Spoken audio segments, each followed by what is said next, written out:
Growing up, Pokemon was infuriatingly difficult. No, seriously, the gym leaders were puzzling enough, not to mention the trainer battles and their challenges. And please don't get me started on the Elite Four and Champions. But the truth is, this channel likely wouldn't have been made if not for that, since that said difficulty hooked me on the games. Meaning difficulty was actually a pretty good perk to the games. However, today, fans feel like the games are getting way too easy. But this is actually a pretty competitive subject, so I'd like to see if this actually stands true. The belief started with Generation 6, in other words, it started with the EXP share. Now, since this was optional, those who had it off had a decently more challenging time without grinding. And this, right here, is what those who defend the EXP share say. There's no more need to waste time and grind. A pretty solid argument, right? But the issue lies in that they removed the option to turn it off from Let's Go and onwards, making it a permanent addition. If you want a difficult playthrough, you need to skip a lot of trainers, which is an issue for those who enjoy battling. On the other hand, you can think that maybe they balanced the games to be a bit more about strategy than spending time on training, so I did an experiment to see if this is really true. Around 2 years ago, I had replayed Sword and Shield with the goal of playing as a kid. Okay, maybe that needs a bit more clarification. Growing up, I didn't enjoy battling. I mean, it's still not my favorite part of Pokemon, but in any case, I found it to be the most boring part. When I was too excited to get to the next town and cities and see what new cool areas awaits me. I didn't really have any patience for trainers, so I always just skipped them, and I really wanted to try playing Sword and Shield like that as I did when I was younger. And while I did give myself small extra challenges along the way, I think overall it balances out, and I ended up falling in love with Sword and Shield because of this playthrough. So if someone fights older trainers, I think they should expect to get over leveled because kids likely won't be doing that themselves. And the games obviously have to be balanced for both parties. In Black and White, I'd find myself constantly under leveled, requiring me to grind before battling the next gym leader. So XP share itself hasn't made the games easier per se, but rather getting over leveled by battling too many trainers has.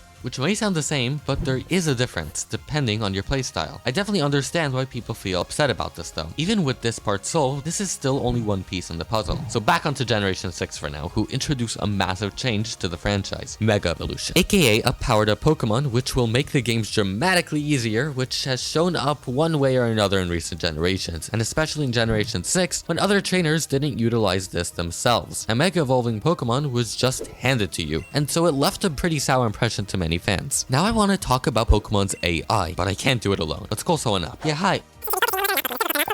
Okay, got it. Thanks. Oh, that was just my non-existent assistant offering his, well, non-existent assistance. What a nice guy. But he's actually gonna have to do some research, so in the meantime, let's go ahead and go into theory time. When I was younger, I'd play Pokemon with very bad teams. However, as I got older, I would play the newer games using better compositions. And notice, newer games. When returning to the older ones, I would revert back to the old mindset of when I played it for the first time. Meaning I'd play with several Pokemon on my team having the same type, or using only attacking movesets with probably 4 of the same types, etc, etc, etc. And I'll definitely not play with any of the strategy I know now. In fact, when I was younger, I couldn't get past Elite Four and Platinum, but when I played Brilliant Diamond and Shining Pearl, I had a considerably easier time. The only reason I did lose a few times was because I was underleveled.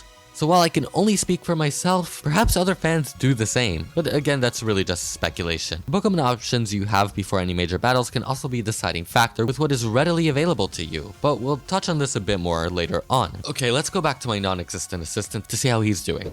Yeah? Researching AI is a lot more difficult than expected. Listen, you gotta get it done quick because there isn't much time until I have to start talking about it. Well, so far we've been discussing the options you have while playing through the game: Mega Evolution, grinding, mindset, etc. Which doesn't actually determine how difficult the games are in itself. So instead, let's talk about NPC team layouts and AI, assuming he gets it done in time. In the meantime, let's check out the difference between Generation 5 and Generation 6 gym leaders. The first thing I noticed is that all the gym leaders in Generation 5 have 4 moves, while on the other hand, Generation 6 starts off with 3 moves, and then each Pokemon ranges between 3 to 4 for each gym leader. Yes, even Gym 8, which is pretty crazy. I've checked back to Generation 3, and even then, all the gym leaders quickly have 4 moves consistently. Personally, my experience with the Pokemon gym leaders difficulty has pretty much ranged the same with each of the gym leaders until around Gym 3, where Black and White definitely starts taking the lead over Generation 6. But this is anecdotal. I'd say this definitely helps the case of those who believe Pokemon has gotten easier. But I think we need one more thing to get us closer to our answer. We've pushed off AI for far too long. Let's get on the call. Yes, hi. Did you get it done? Okay, listen, I'll take what I could get. Thanks. You know, you've been helping me out for a while now, and I see the hard work you've been doing for me. How about I give you a raise? Yeah? You're glad? That's good. Your current salary is non-existent, aka 0. So what if I times it by 2? Sound good? Okay, thanks, bye.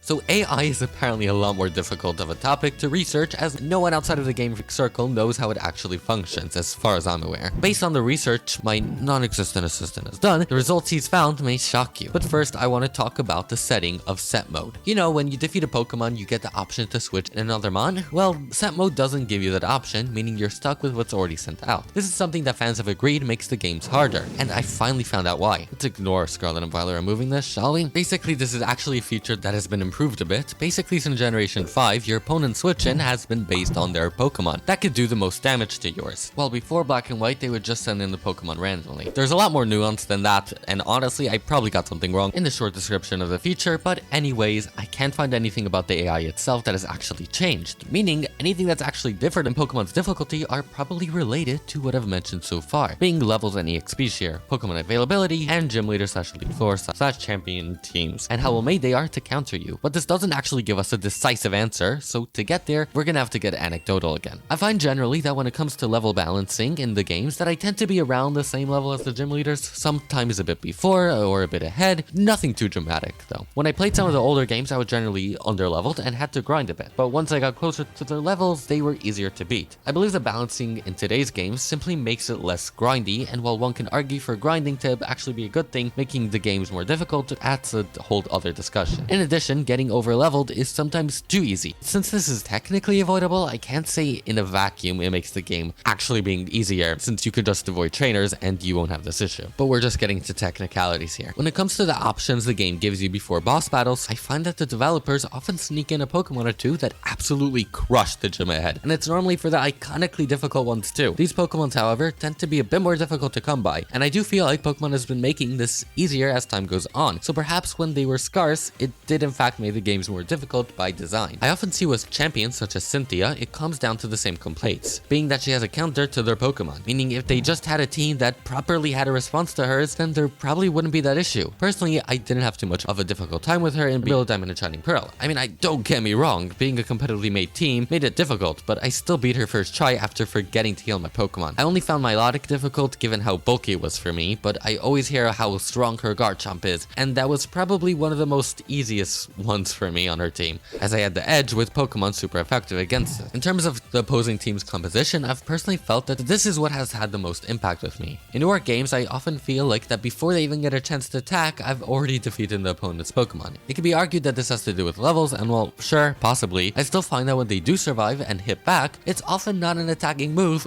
or just does a little when I'm not really over leveled. Admittedly, this is just a glance at the question of Pokemon's difficulty, but I do think I've come to a pretty good conclusion. It's complicated. Seriously, there's no one answer, as it is all dependent on so many different variables, all of which are constantly moving, and at the end of the day, it really just comes down to your playstyle. That's what I believe personally, at least. The Pokemon you choose, how much you battle, your movesets, which I didn't even get into, and then onto the game side with the NPC's team compositions and AI and how that works with yours, it's also varied. The only conclusion I could come to is that everyone will have their own experiences with the game's difficulty. One could find it tiresomely easy, while another frustratingly difficult. I mean, I can't be the only one who's seen people defeat opponents that were really difficult for me so easily, right?